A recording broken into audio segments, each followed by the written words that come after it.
ఐదు రాష్ట్రాల ఎన్నికల్లో బీజేపీ సత్తా చాటింది. పశ్చిమ బెంగాల్, అస్సాం, పుదుచ్చేరిలో విజయం దిశగా దూసుకెళ్తోంది. అన్ని చోట్ల మ్యాజిక్ ఫిగర్ ను క్రాస్ చేసింది కమలం పార్టీ.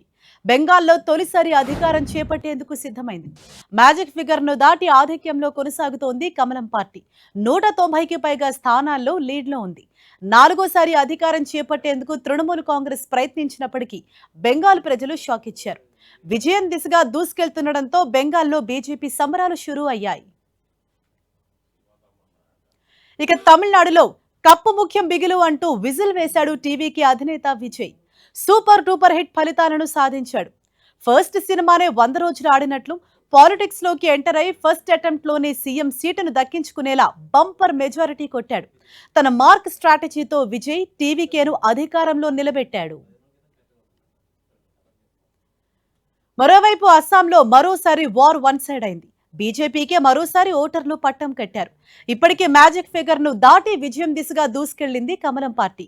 హిమంత్ బిశ్వశర్మ నేతృత్వంలోని సర్కారుకు ప్రజలు మళ్లీ పట్టం కట్టేశారు. 64 సీట్లు మ్యాజిక్ ఫిగర్ ఉండగా బీజేపీ సెంచరీ కొట్టేసింది. కాంగ్రెస్ కూటమి కేవలం 25 స్థానాల్లోనే లీడ్లో ఉంది. ఇక కేరళలో యూడీఎఫ్ జయకేతనం ఎగరేస్తోంది. 90కి పైగా స్థానాల్లో యూడీఎఫ్ కూటమి లీడ్లో ఉంది. ఎల్డీఎఫ్ అధికారం కోల్పోతోంది. 42 స్థానాల్లో ఎల్డీఎఫ్ లీడ్లో ఉంది. ఇక మూడో స్థానానికి బీజేపీ పరిమితమైంది. కేవలం 2 స్థానాల్లో మాత్రమే బీజేపీ ముందంజలో ఉంది. ఇక కేంద్రపాలిత ప్రాంతమైన పుదుచ్చేరిలో ఎన్డీఏ కూటమి ప్రభంజనం సృష్టిస్తోంది. మొత్తం 30 అసెంబ్లీ స్థానాలున్న పుదుచ్చేరిలో బీజేపీ కూటమి 20 స్థానాలు గెలుచుకునే ఛాన్స్ ఉంది. కాంగ్రెస్ కూటమి 7 స్థానాల్లో లీడ్లో ఉంది.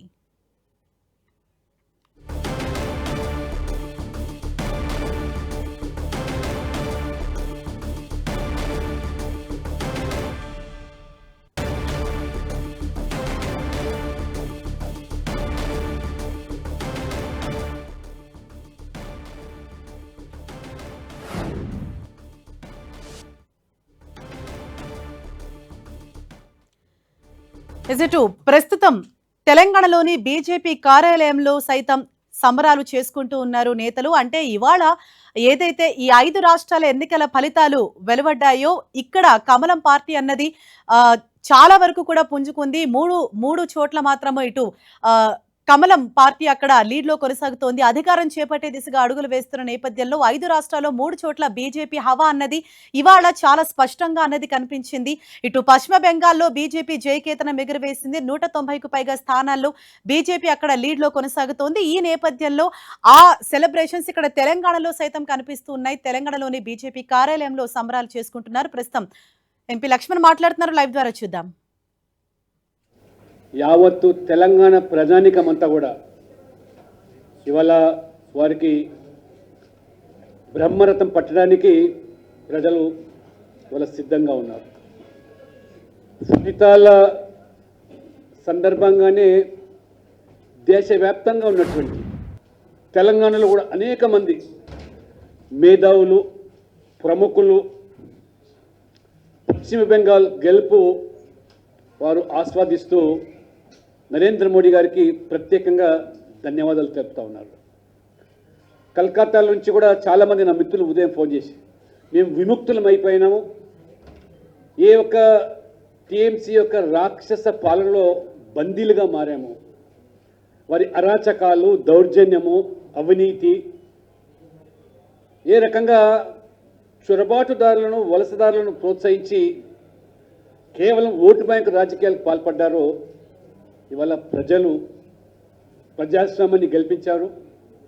ప్రధానంగా ఈ 5 రాష్ట్రాల ఎన్నికల్లో విశ్లేషిస్తే నరేంద్ర మోడీ ప్రభుత్వము ఏ అభివృద్ధి ఎజెండాతో 12 సంవత్సరాలుగా ఈ దేశంలో వారు పరిపాలన కొనసాగిస్తున్నారో, బీజేపీ పాలిత రాష్ట్రాల్లో కూడా అభివృద్ధికి పెద్దపీట వేసి అభివృద్ధి విషయంలో కానీ పేదల సంక్షేమ పథకాలు అమలు చేసే విషయంలో కానీ ఎక్కడ కూడా భేదాలు లేకుండా, తేడాలు లేకుండా, కులము మతము అనేటువంటి ప్రాతిపదికన కాకుండా పేదవాళ్లను పేదవారిగానే పరిగణించి అభివృద్ధిలో అన్ని రాష్ట్రాలు సమానమే అని చెప్పి వారు ఆ రకంగా సబ్కా సాత్ సబ్కా వికాస్ నినాదంతో 12 సంవత్సరాలుగా వారు చేసినటువంటి కృషి ఫలితమే ఈరోజు అభివృద్ధికి నరేంద్ర మోడీ గారి పట్ల విశ్వాసం నమ్మకంతోనే ప్రజలు ఓటు వేశారు. एक और विकास और दूसरी ओर मोदी जी का ऊपर जो विश्वास जो लोगों ने जताया, देश भर में आज हमारे तेलंगाना के आवाम भी बड़ी उत्सुकता से मोदी ओर देख रहे हैं. तेलंगाना ప్రజలు కూడా మాకు అభివృద్ధి కావాలి. రెండు పార్టీలు 10 సంవత్సరాలు బీఆర్ఎస్, 2.5 సంవత్సరాలుగా కాంగ్రెస్ పార్టీ, ఈ రెండు పార్టీలు కూడా తెలంగాణ సంపదను దోచుకుంటూ ఉన్నాయి. గతంలో ఒక కుటుంబం దోచుకుంటే మొత్తం ఆ రోజు బీఆర్ఎస్ ప్రభుత్వంలో, ఇప్పుడు ఈ రేవంత్ రెడ్డి గారి ప్రభుత్వం ఈ తెలంగాణ సంపదను ఏ రకంగా మరి ఢిల్లీలో ఉండే కుటుంబానికి వీరు దారాతం చేసేస్తున్నారో ప్రజలు అందుకనే ఈరోజు మార్పు కోసం బీజేపీ వైపు చూస్తున్నారు. ఇవాళ చాలా స్పష్టంగా ఓటింగ్ సరళిని చూసినట్లయితే ఏ ప్రభుత్వాలైతే అభివృద్ధి పేరు మీద, పేదల సంక్షేమం మీద, అవినీతికి తావు లేకుండా, దళారీ వ్యవస్థ లేకుండా నేరుగా పేదవాడికి అందించేటువంటి ఈ పథకాలు, కార్యక్రమాలు, అది అస్సాంలో అయితే కానివ్వండి, ఇవాళ పుదుచ్చేరిలో కానివ్వండి, ఆ రకంగా ప్రో ఇన్కంబెన్సీ ఓటు ఈ రెండు రాష్ట్రాల్లో బీజేపీ సాధిస్తే, మరి మిగతా 3 రాష్ట్రాల్లో బీజేపీ ఇతర పాలన రాష్ట్రాల్లో ఒకవైపు టీఎంసీ, మరోవైపు డిఎంకే, మరోవైపు లెఫ్ట్ ఫ్రంట్, ఈ 3 పార్టీలు కూడా మూట కట్టుకున్నటువంటి అప్రతిష్ట పాలు, అవినీతి, వారి యొక్క బంధుప్రీతి, మంత్రులు సైతం కూడా వారు అరెస్ట్ అయి జైల్లోకి వెళ్ళిన ఉదంతాలు ఈ 3 రాష్ట్రాలనే బాహాటంగా చూశారు. అందుకనే ఇవాళ ప్రజలు ఎన్ని వందల వేలు కోట్లు ఖర్చు పెట్టినా, మీరు చూసారు తమిళనాడులో ఏ రకమైనటువంటి మరి ఎన్నికల్లో డబ్బుని వెదజల్లారో, అయినా ప్రజలు ఇవాళ ప్రజాస్వామ్యానికి పట్టం కట్టారు.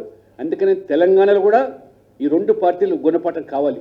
డబ్బుతో రాజకీయాలు చేస్తాం, డబ్బు వెదజల్లుతాం, ఎన్నికల్లో గెలుస్తామని ధీమా ఏదైతే వ్యక్తం చేస్తున్నారో, ఖచ్చితంగా ఈ 5 రాష్ట్రాల ఎన్నికల ఫలితాలు వారికి మరి గుణపాఠం చెప్పుతాయని చెప్పి ఈరోజు సాకులు వెతుకుతూ ఉన్నారు. ఇవాళ ఎస్ఏఆర్ పేరు మీదనో లేదా ఈవీఎంలలో జరిగినటువంటి మరి తప్పిదాలని చెప్పి రకరకాలైనటువంటి సాకుల కోసం వెతుకుతూ ఉన్నారు.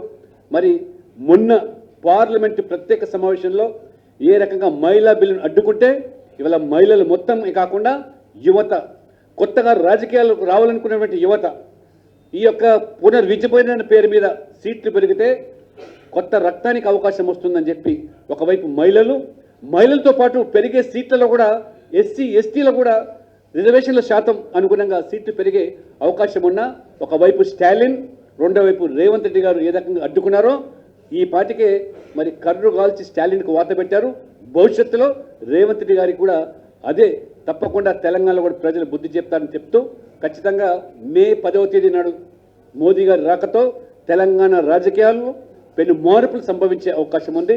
ప్రజలు ఏ నమ్మకమైతే మోదీ గారి పట్ల విశ్వాసం వ్యక్తం చేస్తున్నారో, తప్పకుండా బీజేపీని తెలంగాణలో రాష్ట్రంలో అధికారమే లక్ష్యంగా, ఆ రకంగా తెలంగాణ ప్రజల ఆకాంక్షలను, తెలంగాణ ప్రజల ఆలోచన విధానంగా వాళ్ళ ఆశయాలను సాధించడానికి రాష్ట్ర పార్టీ కూడా ఖచ్చితంగా మరి ఈ యొక్క రాష్ట్రంలో బీజేపీని అధికారంలో తీసుకొచ్చి నరేంద్ర మోడీ గారికి కానుకగా ఇస్తామనేటువంటిది నమ్మకంతో వాళ్ళ రామచంద్ర గారి నేతృత్వంలో ఖచ్చితంగా వారి మొదటి రాక, మోదీ గారు 3 సార్లు ప్రధానమంత్రి అయిన తర్వాత, వారు అధ్యక్షులైన తర్వాత మొదటి రాక కాబట్టి ఖచ్చితంగా ప్రజలందరూ కూడా పెద్ద ఎత్తున తరలి రావాల్సిందిగా, అభివృద్ధి కార్యక్రమాలు ఈ 12 సంవత్సరాల్లో 15 లక్షల కోట్ల రూపాయలు తెలంగాణ కోసం మాత్రమే ఇవాళ నిధులు కల్పించి, రైల్వే కానీ, నేషనల్ హైవే కానీ, అనేకమైనటువంటి ప్రాజెక్టులు, All India Institute of Medical Science మొదలుకుంటే గిరిజన విశ్వవిద్యాలయం, ఇలాంటి మరి అనేకమైన అభివృద్ధి కార్యక్రమాలు పెద్దపీట వేసిన మోదీ గారి పట్ల ప్రజలు ఈరోజు సానుకూలత వ్యక్తమవుతుంది.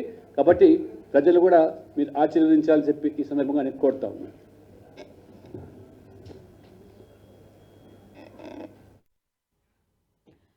ఢిల్లీలో కేంద్ర మంత్రి కిషన్ రెడ్డి మాట్లాడుతున్నారు. లైవ్ ద్వారా చూద్దాం.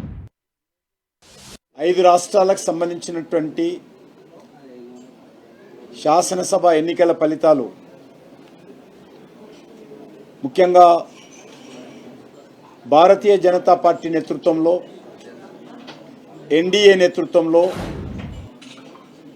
బీజేపీ పాలిత ప్రాంతాలను అస్సాం, పుదుచ్చేరి తిరిగి నిలబెట్టుకోవడము,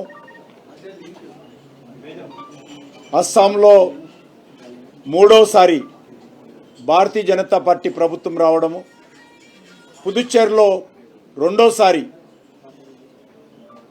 ఎన్డీఏ నేతృత్వంలో ప్రభుత్వం రావడము, అదేవిధంగా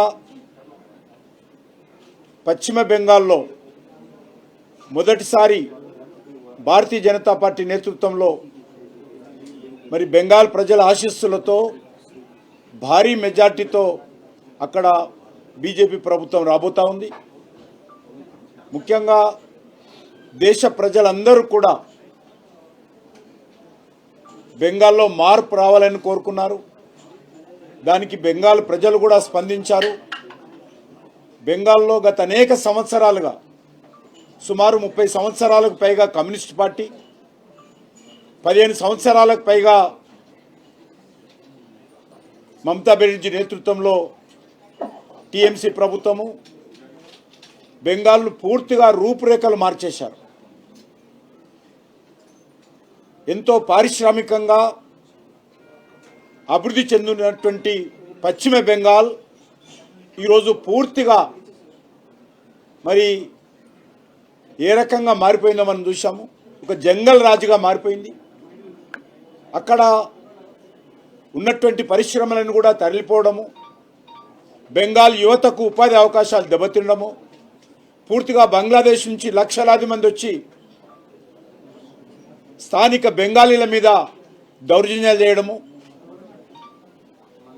బంగ్లాదేశ్ నుంచి వచ్చినటువంటి అక్రమ వలసదారులు రౌడీలుగా, గూండాలుగా, రాజకీయ నాయకులుగా టీఎంసీ నేతృత్వంలో స్థానిక బెంగాల్ ప్రజల మీద దాడులు చేయడము, ముఖ్యంగా హిందువులను అనేక రకాలుగా ఇబ్బందులు పెట్టడము, వందలాది మంది భారతీయ జనతా పార్టీ కార్యకర్తను అత్యంత కిరాతకంగా హత్య చేయడము, గత 10 సంవత్సరాలుగా మమతా బెనర్జీ నేతృత్వంలో చేయని దౌర్జన్యం లేదు, చేయని దోపిడీ లేదు, చేయని హింస లేదు.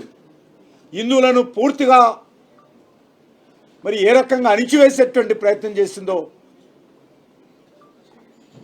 బెంగాల్కి వెళ్తే తెలుస్తుంది.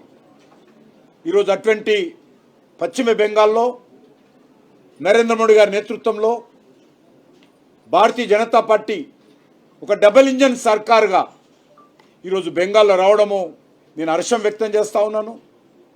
నాకు తెలిసి అక్కడ కోల్ మినిస్ట్రీగా గత 2 సంవత్సరాలుగా ఏ రకంగా బొగ్గుకు సంబంధించినటువంటి ఉత్పత్తిలో అనేక రకాల ఇబ్బందులు పెట్టడము, మేము ఎంత ప్రొడక్షన్ చేస్తామో ప్రభుత్వం తరఫున దానికి 2 టీఎంసీ గూండాలు, టీఎంసీ ఎమ్మెల్యేలు, టీఎంసీ మంత్రులు, మమతా బెనర్జీ గారు అక్రమంగా కోల్ ప్రొడక్షన్ చేసి ఏ రకంగా ఒక సమాంతరమైనటువంటి ఇల్లీగల్ కోల్ మైనింగ్ ఏ రకంగా మమతా బెనర్జీ నడిపి వేలాది కోట్లు అక్రమంగా వసూలు చేసిందో మాకు తెలుసు. ఎన్నిసార్లు ఉత్తరాలు రాసినా, ఎన్నిసార్లు మాట్లాడేటువంటి ప్రయత్నం చేసినా మమతా బెనర్జీ నుంచి స్పందన రాలేదు. ఈరోజు ఆ కోల్ బెల్ట్ ఏరియాలో పూర్తిగా Asansol area, Raniganj area Bharatiya Janata party 40,000 30,000 మెజార్టీతో అక్కడ గెలవడం జరిగింది. ఈ రకంగా ఎంతో పారిశ్రామికంగా ఉన్నటువంటి అనేక కంపెనీలను గతంలో సిపిఎం పార్టీ, ఇప్పుడు మమతా బెనర్జీ ఆ పరిశ్రమలన్నీ కూడా తన్ని తగిలేయడం జరిగింది.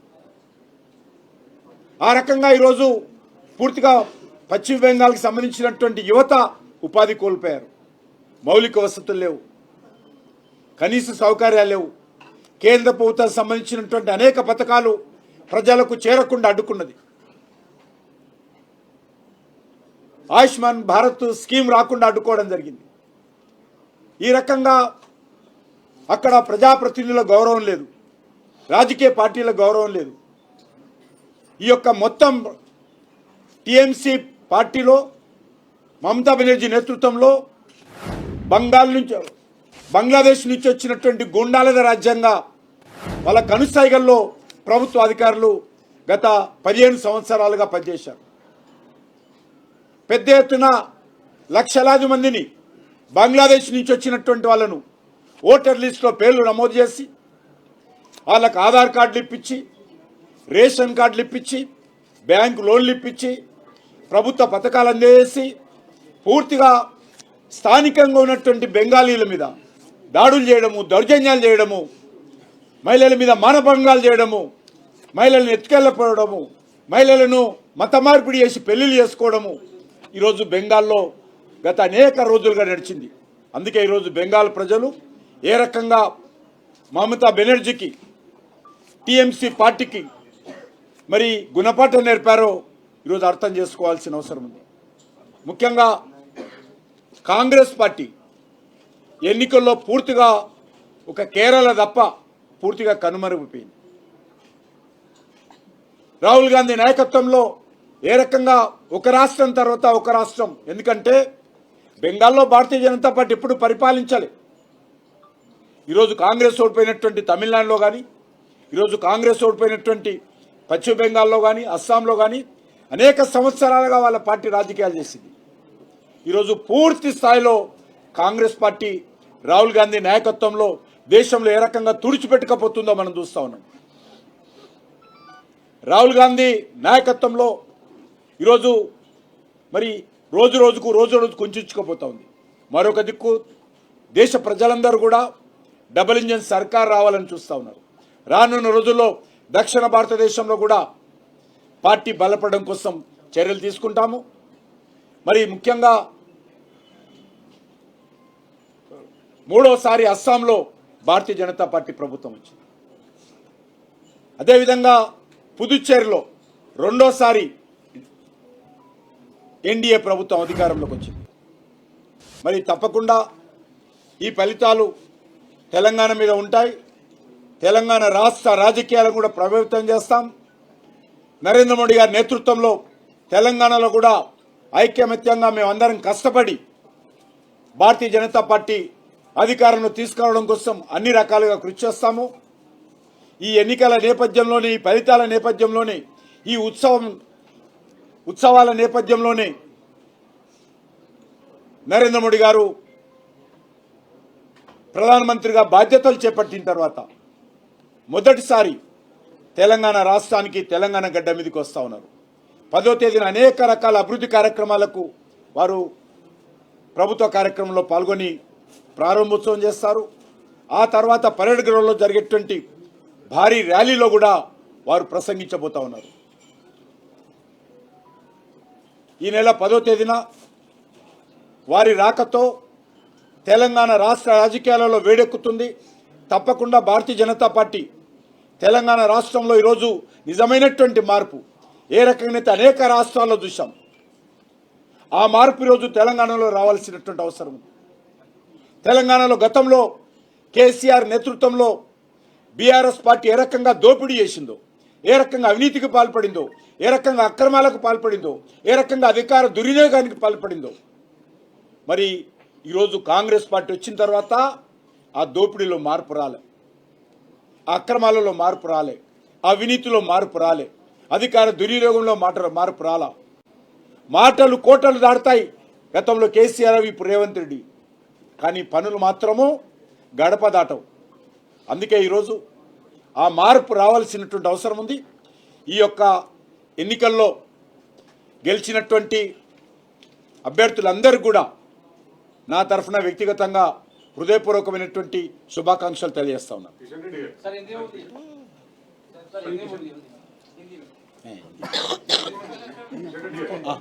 బీజేపీ తూర్పు ఈశాన్య వంటి రాష్ట్రాలు విస్తరిస్తుంది, కానీ దక్షిణాది చూస్తే మాత్రం అదే నేను అడగకముందే నేను చెప్పాను కదా అదే. కానీ ఫలితాలు కూడా మీకు తెలంగాణలో కాంగ్రెస్ ఉంది, కర్ణాటకలో కాంగ్రెస్ ఉంది, ఇప్పుడు కేరళలో కాంగ్రెస్ వస్తుంది, కానీ మీరు తమిళనాడు, కేరళలో కూడా సరైన ఫలితాలు సాధించారు. అదే చెప్పాను కదా నేను మీరు అడగకముందే చెప్పాను కదా, మీరు అడగకముందే నేనే చెప్పాను అది. ధన్యవాదాలు.